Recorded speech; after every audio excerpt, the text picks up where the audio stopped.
Ever had someone just randomly open up to you? Way more than they meant to. Like they kept talking, spilling details, explaining themselves, and you didn't even ask? There's a reason for that.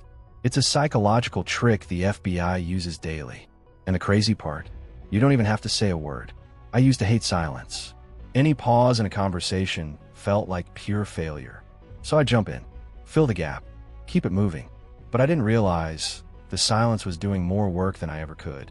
Because the moment I stopped rushing to respond, something weird started happening.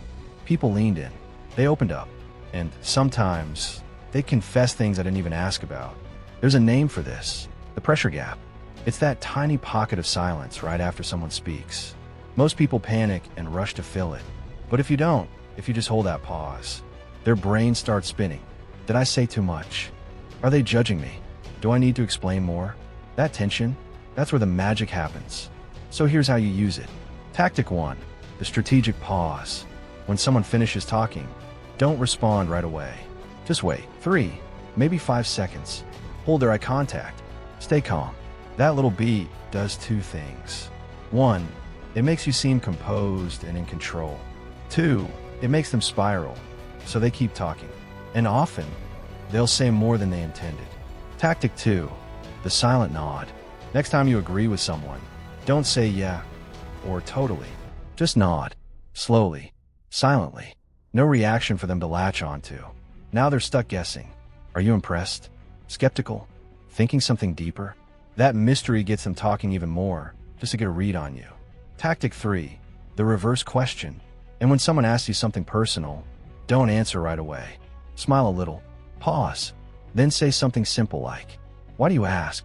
Just like that, you flip the script. Now, they're the one explaining, and you're still holding the upper hand, without saying much at all. You'll see this everywhere once you start using it. In job interviews, a quiet pause after their question makes them reveal more. In negotiations, stating your offer, then going silent, makes people nervous enough to backpedal. Even on dates, when you let the conversation breathe, people start going deeper just to impress you. Now, this isn't a one-size-fits-all move. Don't use it with people who are super anxious. They'll just shut down. And skip it in casual conversations. It'll come off cold or robotic. Save it for moments where control matters. Interviews, negotiations, serious talks. That's where silence speaks the loudest. Here's the thing though. We avoid silence because we think it makes us look unaccomplished. But it's the opposite. Silence says, I'm not rushing. I'm not performing. I'm watching. And that's powerful. Because when you're not desperate to fill the gap, people start leaning in to fill it for you. So try this. Next time someone finishes talking, wait.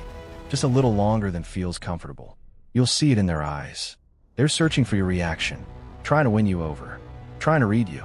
And that's when you know you're in control. If you want more powerful psychological tricks like this to understand people and master any situation, make sure to hit that subscribe button.